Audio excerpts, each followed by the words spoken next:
It's officially spooky season, but work shouldn't feel like a nightmare. If yours feels haunted by burnout and disengagement, try WorkHuman. WorkHuman's #1 rated employee recognition platform connects work cultures through gratitude.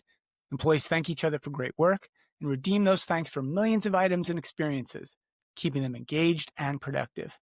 But here's the coolest part. These recognition messages contain rich data. WorkHuman's AI mines it to identify quiet leaders, match mentors, and reveal team skills, enabling smarter talent decisions that generate guaranteed ROI. It's good for people and good for business. All treats, no tricks. Visit workhuman.com to learn more. WorkHuman, a proud supporter of the HR Happy Hour podcast network. Thanks for joining us.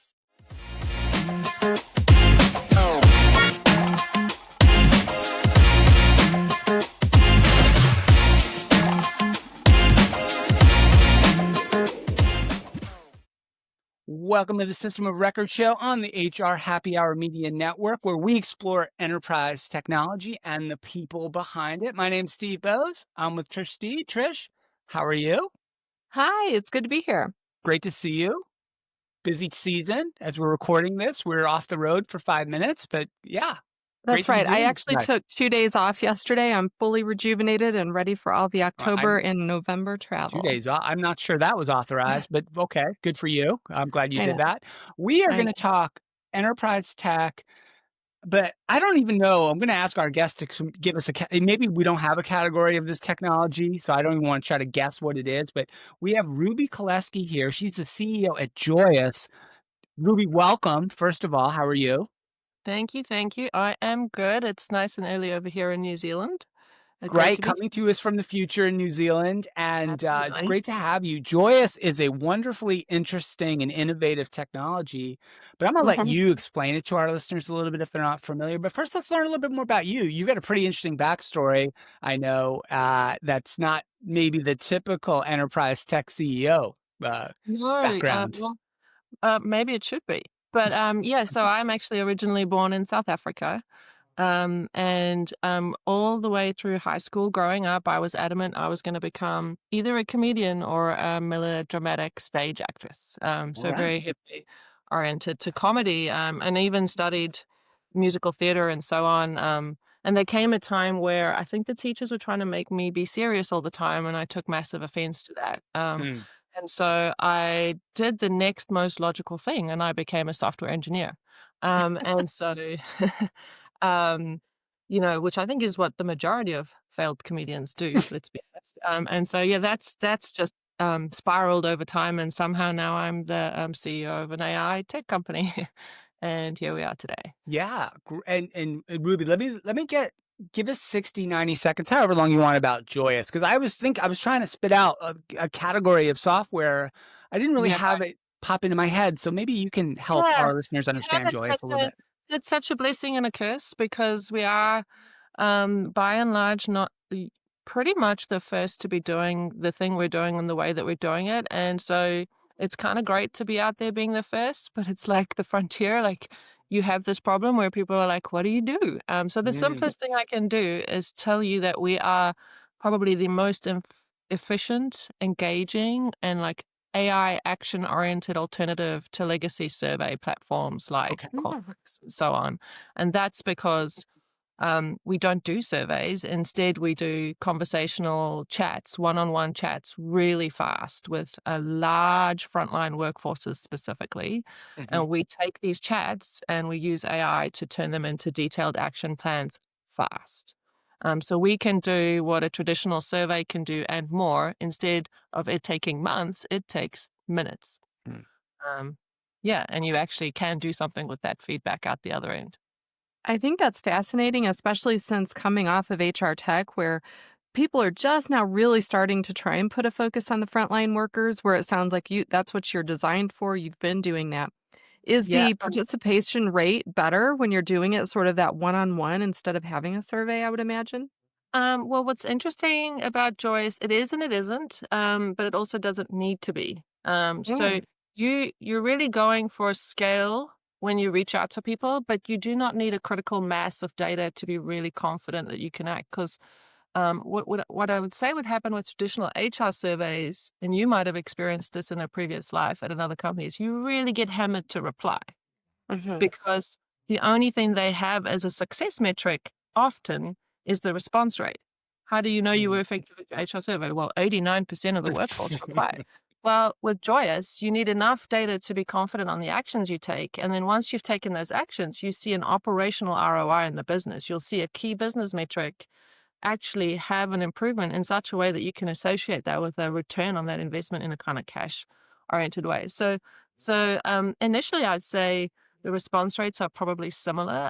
But what we find affects it is, hey, the question you're asking me, does it actually have something to do with my job in a way that I care about it, in a way that it could make my life easier? Mhm. I'm going to answer that if that's what you're asking me. But if you're asking me about a bunch of things that are like metrics that you can deliver up some measurement data to your board, I don't have time for that. I'm Yeah. like busy in my van, freezing in the winter, trying to get fiber installed into someone's house. Like, what does that Right. do with me? You know? Yeah. So Ruby, like, give us an example. You can genericize it if you want, like a really good, effective use case that folks are out there have used Joyous for. That's non-HR, especially. Like, what's a good Okay. operational? Hey, we need to get feedback on this thing, and we're Okay. going to use Joyous to do that. I'll tell you our origin non-HR story because, of Yeah. course, we did start life like the brothers that founded Joyous, Mike and Fulcard, and actually wanted to be HR tech, right? Like Mike Hmm. exited for, Sonar 6 to Cornerstone On Demand back in the day. Yeah. And they wanted to come along and break apart the traditional HR survey. And so instead of a long survey, it was a weekly one-on-one chat between you and your direct leader. Hmm. And so the technology built around that was inherently conversational because it was a chat, like a messaging chat Yeah. between you and your leader. Anyway, let's say one of the world's largest telcos came along and completely ignored that idea and said, hey, this technology would be absolutely killer to go out to the frontline workforce, which were in the tens of thousands at the time, installing fiber to people's homes out in North America. And what they wanted to do with it is they wanted to accelerate the rollout and adoption, not only of that change, but like of all the associated things that happen Okay. in that huge operational program, right, which is carried out over multiple years. And I can remember the first exec decided, I think it was something as practical as a new modem was being rolled out. And you know, these telcos, you think a new modem, they have like 300 modems out in the field. And when a new one comes out, it's not perfect. And so they'll usually have bugs with that modem, issues with the customers getting it working. There'll be problems with the information about how to install it or the app they're using to try to turn it on. And they'll get this massive influx of calls to the contact center. The fiber techs will have some issue they know exists they can't do anything about because it's something they see every day, but the people who matter and can fix it don't know about it. And so a new modem came out, and apparently it takes 5 to 7 months to like iron out the release of a new modem. Typically in the industry, it's Wow. slow, right? And they used a Joyous. We call it a campaign. It's like a survey. They used Joyous instead, and they went out to everybody across North America, and they asked them one question, and that was like basically, what would make the biggest difference in getting this modem to work properly the first time a customer installs it? That was it. Okay. And they answer that like a text, right? And that is great for a lot of reasons. A text, someone just chatting quickly on their phone, and we're built for like mobile because we're built for the frontline workforce. That only takes a minute for someone to do. Okay, this is what's going on. I'm back to my job. Um, but that can be done at scale really fast. And so we did that. And I think for that particular one, we got somewhere between, I think it was like 8 to 9,000 technicians across all the states saying what was wrong. And we turned around an action plan for that. Using that plan, they got that release fine tuned in 45 days. Mm. And that for them was absolutely electrifying because not only did that mean that customer experience got a lot better, faster than before, not only did that mean they avoided the cost of wearing all those problems for that much longer and having to work around them and have a bigger influx of calls to the call center and so on, it also improved those people's work experience because now they weren't dealing with the problems associated with this new product day in and day out. And I remember they even did an internal case study where they said they correlated an increase in their engagement score to the launch of Joyous. And that's not a small thing to have achieved, right? Because it's a large unionized workforce in these sort of contexts. They're not the sort of things you can move the needle on all that easily. Yeah. So that's a really specific but great example. And so that was a field workforce. And from there, they just ramped. They realized that you can attach Joyous to every operational initiative that you're rolling out and get this feedback. And they developed such a sophisticated system for doing it. They would rotate, and they're still doing this, by the way, at a much bigger scale. They rotate around audiences of 1,000 to 5,000, and they've got 4 of these campaigns running at any given time. And it's given them this like ability to fine tune whatever it is they need doing in real time and just attaching it to the actual operational initiatives of the business as they're unfolding. I think that's fascinating because when you're talking about being able to use text and fully answer a question, especially if it's just one question, I mean, in the past, we wouldn't have had a way to process all of those different answers, right? No. But each one could be such a great solution. So, could you maybe talk a little bit about kind of the mechanics, right? And how you're using AI to sort of distill that down into something that is usable for the Well, for the let me client? tell you, it wasn't easy. And I am actually still super actively involved in the data science team. And it's still not easy. And I don't think anyone else has solved it quite the way that we have. And that's kind of the secret sauce of Joyous. Like any startup, originally we were quite manually trying to figure this out with analysts going like, how can we turn this action plan around? And generative AI didn't exist then, right? Because Joyous is in Mm, year 5 now. And right. they came along crazy fast. I remember we were 10 people in the dodgiest office I'd ever worked in. And like this really big company signed, and we were like, doesn't feel like it's meant to happen. But I had just assumed when we effectively pivoted to action is what I'm going to call it. I Mm, assumed that there was some AI out there that already could do this, and I just needed to tell this team, hey, go and find that model, whatever it is that works, and let's just identify the actionable things and quickly return the action plan. Nope, turns out that technology did not exist. So we spent about a year building our own kind of AI solution, and it ended up being really complex because it's like Trish might answer, how do you solve this problem with a wonderful novel? And she's, got a uh-huh. university degree and she speaks in a really high English. But Steve, he might be just really terse and give you 1 or 2 words. And actually, English is a foreign language for him. Mm, And so it's a completely different type of data. And you might one day be talking about the BGW 230 tool, and the next day you might be talking about issues with anti-retaliation. And mhm. so, it was insanely nuanced. How could you identify the actionable phrase within any type of text, conversational text, instantly? And so we hit our head against the wall for years solving that problem, and we have Yeah. finally.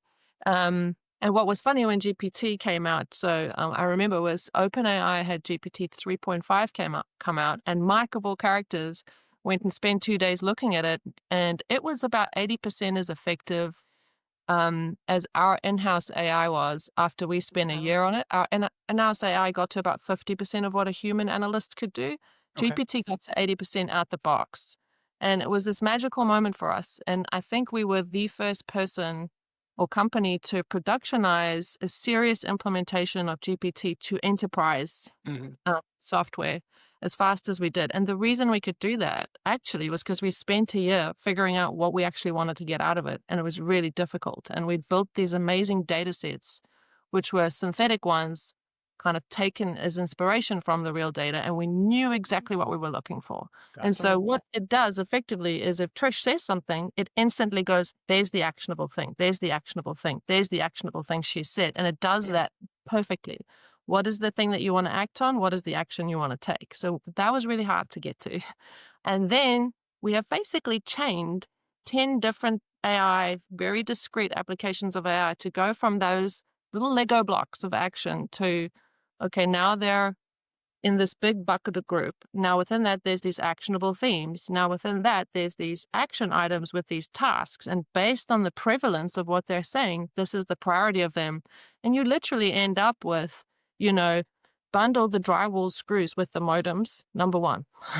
It gets that specific. Wow. So Yeah.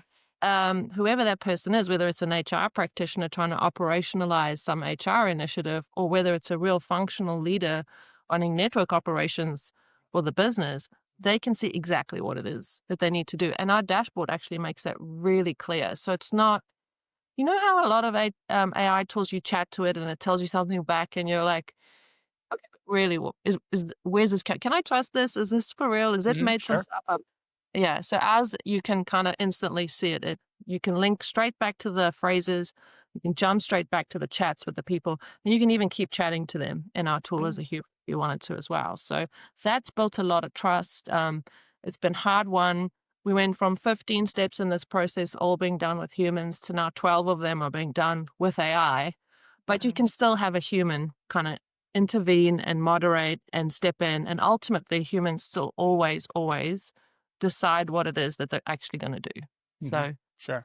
that's a long answer. Sorry. No, No, Ruby, I thank you for appreciate. sharing that because, I mean, again, we talk to a lot of HR leaders and other business leaders, and that's what they're saying. They want to understand and trust. So I was Right. glad you mentioned not just you should trust us, but here's why, right? So that was a really good example. And I think that's what maybe we're missing is some of those really intricate examples of what is going on behind the scenes. Because you're right.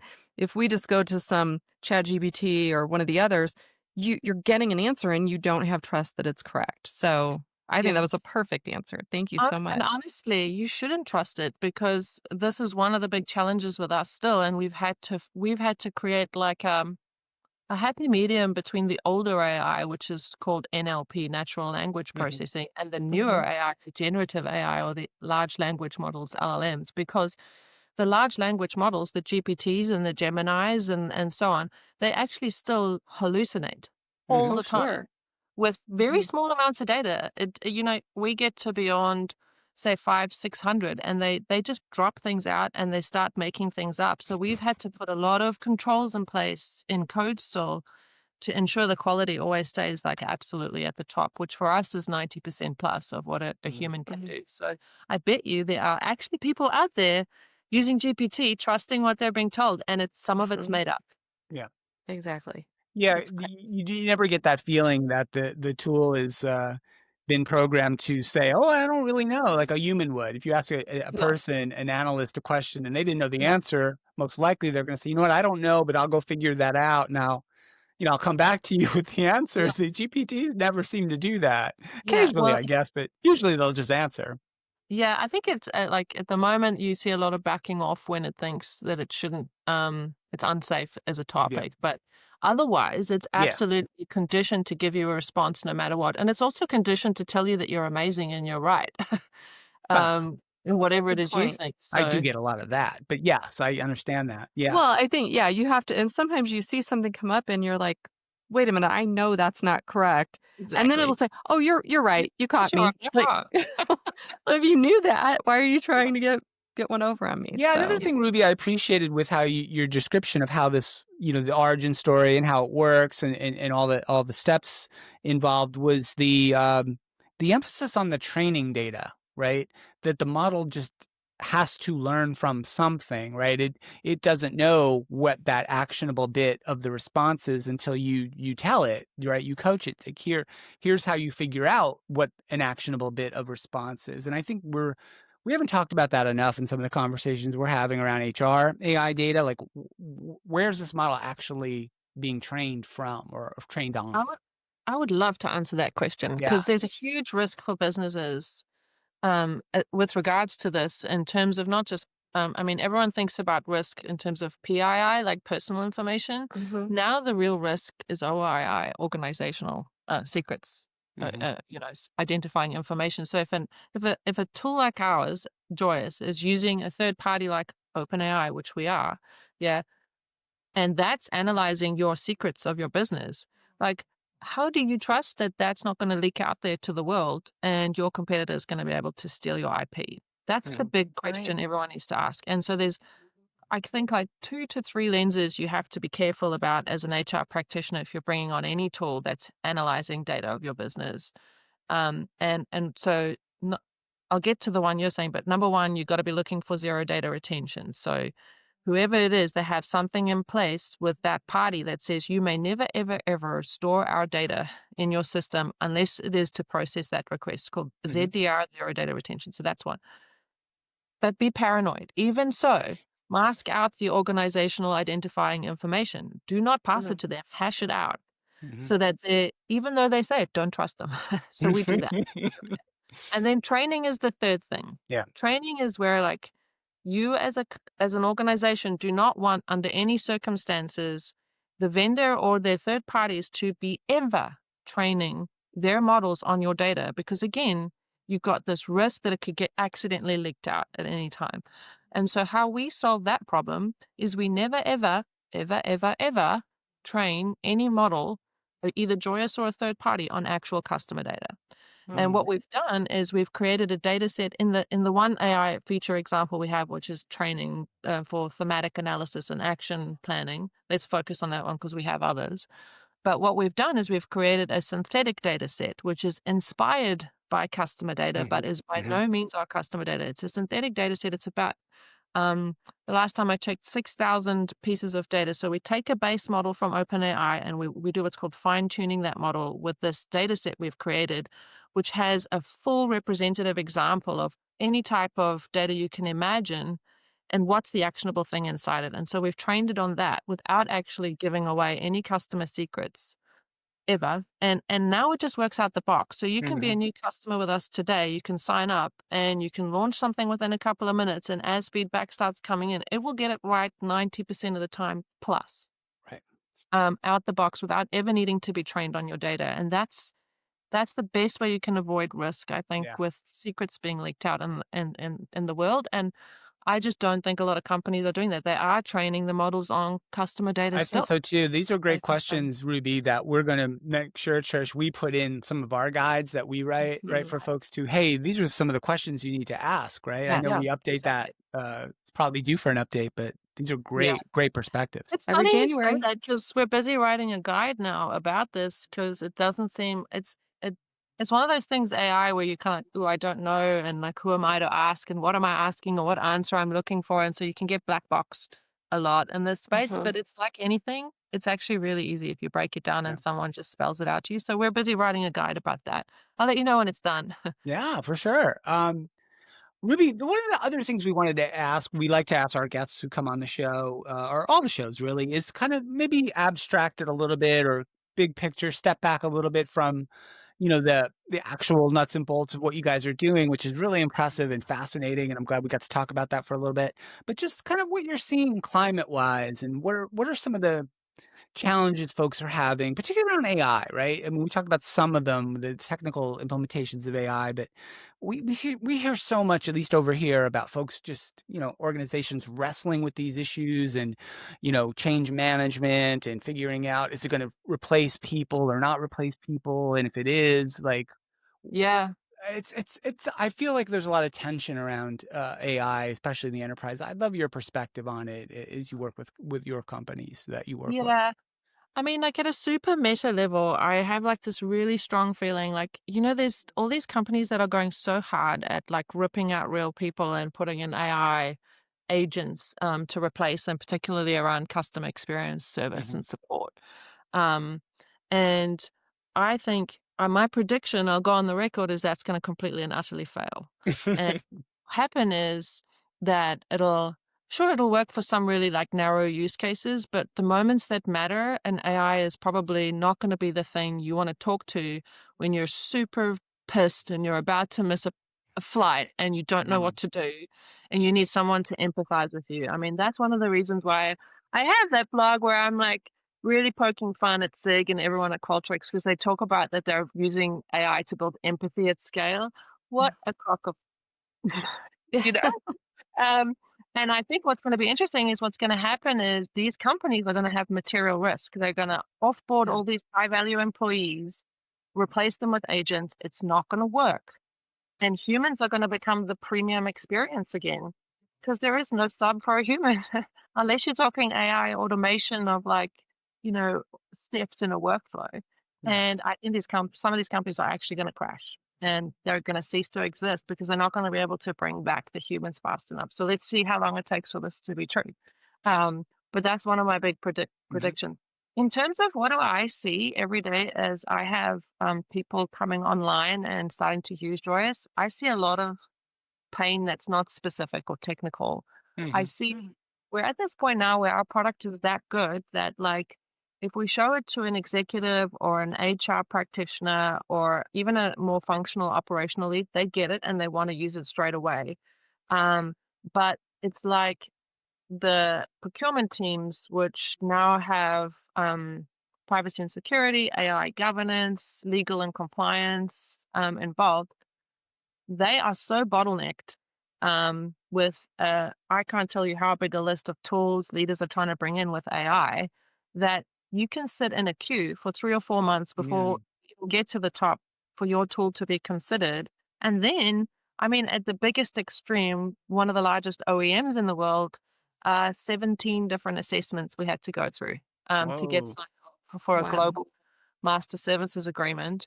I estimate it was about I think I was 4 to 500 hours of work on their end alone to get Wow. us Wow. through that. And so if if you want to be innovative, I think there needs to be a better balance struck and a more streamlined way to get actually really secure by design AI tools into your Mhm. infrastructure to give you a competitive advantage. And I think that executives and some HR practitioners are being cut off at the knees by that bottleneck.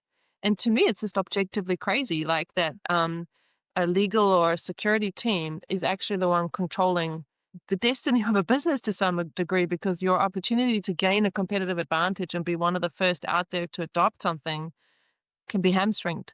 Mhm. And that might be in those teams' defense, a bottleneck issue. So they may not be well resourced enough, or the business as a whole may not have leaned in and gone, hey, what is actually the most streamlined but still risk averse and secure process that we can follow to rapidly onboard things that will really differentiate us? Um, so I see that like people just being like the reputational cost and the personal load to bring a tool in is so high that most people just won't. Mm. It's just not worth it. Ruby, I think, in the past with these big technological changes, organizations might have been smart, I suppose, to be later adopters and let some of the bugs work out, as they say, right? And a lot of organizations are like that. They always have been like that, whether it was cloud computing or mobile computing or you name it, right? Whatever innovations come down the road in the last 20 odd years or so, there is some element, at least of thinking that these AI tools are so transformative, potentially disruptive. Yeah, if you wait too long, you could get disrupted right, out of relevancy, perhaps, Mm, right? And that's the balance, right? You've got to walk between that challenge and also, some of the fears you talked about as well with mm, organizational information getting out there. So mm. it's a tricky bit, I think. Yeah, I think that there could be some way. I mean, it's hard to describe it, but where you come up with like something you can even train people like HR practitioners on here's those 4 or 5 things you need to sniff test for really early. And if something doesn't pass that test, just get rid of it. Don't even Yeah. put it in the queue. Yeah. Because there's definitely, I mean, I just saw a post from another CEO of an analysis AI analytics company, also founded out of New Zealand, who was saying the number of false case studies that are being put out into the world from like AI companies where they're telling ROI stories that aren't real and don't exist. It's very, very high. Or they're saying their technology can do things that it doesn't really do or doesn't do to a good high Yeah. quality. So it is understandable that like you've got guardrails in place to kind of filter that out. But I hugely believe it should be the mandate of CEOs of these large companies to identify like what is that middle ground with priority so that we can now figure out who the real ones are versus the fakes and actually just bring the really credible niche experts in. Mhm. The other thing I think people should be careful of is like in-house teams who don't live it. Like, look at us. We've lived and breathed this problem and nothing else for 5 years. And I can say with absolute confidence, we are the best in the world at what we do on every vector, right? And like that's for us validated.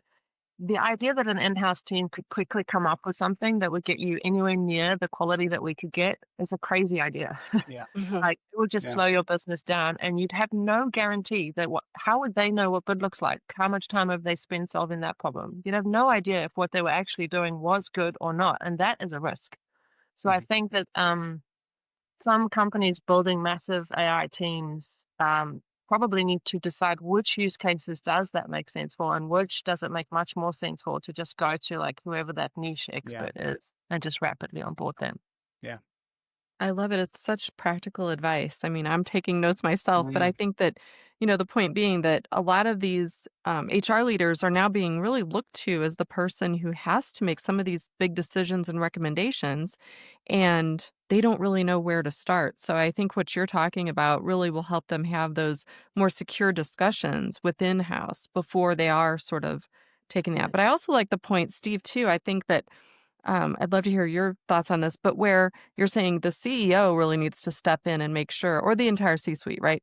To make sure you're not sort of going too slow. And Yeah. and like you said, guardrails are one thing, but yeah, handcuffing people, that's not the right move either. So, Steve, I don't know, have you heard any of that lately on any of the Yeah, I think there's still many companies who are or just can't get their arms around some of these challenges that Ruby talked about around security and Yeah. privacy and the training data, and maybe just uncertainty and maybe inability to handle the change management elements, right? That might be needed. We heard some of that at HR Tech a couple weeks ago.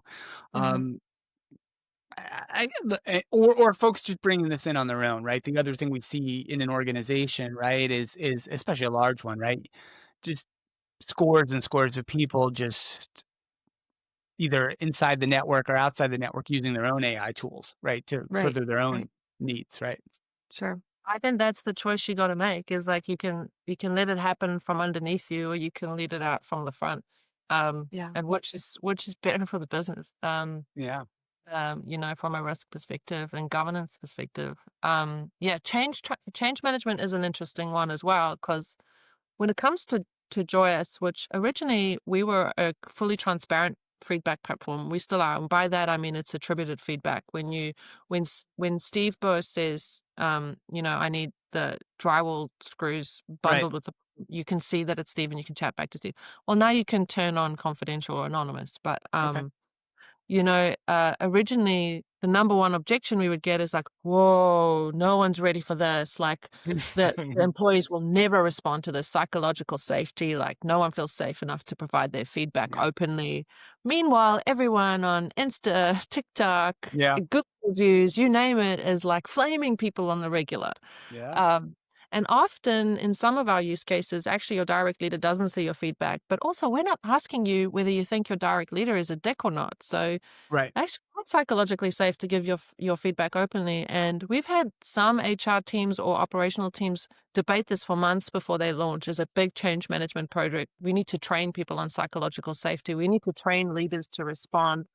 Well, no, actually AI can respond in a way that makes people feel way more psychologically safe initially to just dig that little layer deeper on your feedback than a Yeah. human can. And number two, guess what?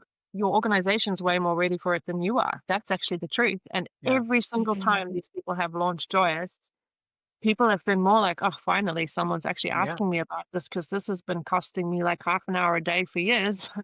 And they Mhm. have no problem saying what they think because to Right, them, and this they're is asking and life. the important point, Ruby, is you're being asked about a very specific thing, I think for Mhm. the most part, that's directly impactful to the execution of your own job, right, day to day, Mm. versus, say, that generic Yeah. employee engagement survey where everybody gets asked the same questions, right, a couple times a Yeah. year or once a I year. mean, we do have a really sophisticated HR engagement model as well, but again, it's built for the front line. So it has Mhm. much less of those more traditional, I think, unsafe questions in it, and it does also include way more practical stuff about Yeah, processes and tools and workspaces and health and safety stuff that like people really care about that impact them. So, yeah. but yeah, you're right.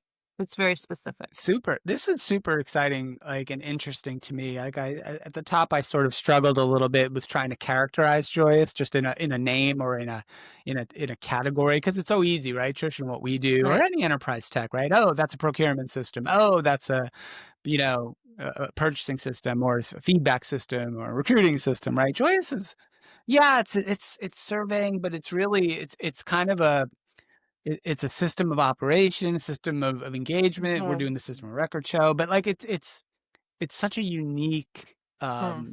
tool that Hmm. does some things that I'm not aware anyone else really can do, and certainly not at the scale, right, that you Yeah. guys are talking about. I think scale is I mean, it definitely is the democratization of feedback, I would Yeah. say. It's No, giving people I in love the that. front line a voice at the table that, like typically there was no mechanism to really do that in a practical way. And it's kind of great for executives as well, because I think often executives are characterized as the big bad wolf sitting at the top of the food chain, right? But by and large, every executive I've met would really love to be able to like cut through all the middlemen and see right out into the field and know Yeah. exactly what's going on. But honestly, they've just never had a practical way to Yeah. be able to feasibly do that. And so they've just not tried. Yeah. So we really do kind of change that up. I look forward to one day being able to be very basically categorized. Yeah. But it hasn't arrived. Well, you'll be the point, you want to get to the point where other people will come around and they'll say, well, it's kind of like Joyous. It's a Yeah, it's Joyous your own like tool, category right? Yeah. Yeah. for That'll sure. be great. And people will know. Great stuff, Ruby. This has been so much fun. I appreciate you waking up early. We talked Oh, about that's our okay. time, I have little kids. I was up well in advance. our time differences. But it's great to have you. The website, I believe, bejoyous.ai. That's where we want That's folks the to one. I go mean, and learn that's more. the idea is to be joyous, and use .ai. And by the way, So, there's some really cool stuff on the website. There's some books you can download. Ruby's yeah, co-authored a couple of books on the site. I saw some really cool merch. You've got like really cool, fun merch. If you want to I check some of that out, I did this Love you morning. know that. what? You know what? On that subject, our merch store is like the highest performing clothing merch store on the, like, dropship provider that we use, and that was just an Really? accident. Yeah, people love we often joke like, "Oh, we should just launch the clothing brand." But, Hey, Right. yeah, You we like to have should. fun with anything that we do. We kinda go, "Let's just push the boundary a little bit further." Yeah, people should yeah, check for out the merch sure. store. So we'll recommend folks check that out as well. Great Absolutely. stuff, Ruby. Great Oh, to also, meet you. I can tell you something, and this will be the first time anyone will ever hear this. Okay. Today, today, because we're an enterprise feedback tool, right? So I think one of the other problems with any feedback thing is to get your hands on it. You have to jump through a whole bunch of hoops with executive salespeople, and it's quite horrific. Yeah. Today, we are launching a free trial on our website. 30 days, unlimited use of all our AI. Go for gold, and you don't have to Wow. Oh, jump through love any that. hoop. You don't have to pay for a pilot, nothing. So no other enterprise feedback tool in the world lets you do that. So, That's um, I huge. Big think that is news. All right, we'll huge. put that in the Yeah. notes as well. I would love for folks to check Yes. that out. It's worth your time for sure, because Yeah. despite being able to scale to literally thousands of workers, thousands and thousands of bits of feedback, you can have this up and running really quickly, right? This is Yeah. not a huge implementation lift, right? No, and I think that's what a lot of people love about us. But anyway, I know we're All right. we're ending. That was No, great. good stuff, No, Ruby.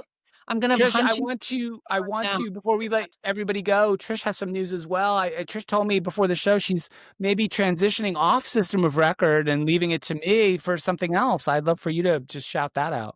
I am. I'm leaving this in your capable hands. It was your brainchild to begin with. So, no, I'm going to be starting a new show completely off of the HR Happy Hour network, though.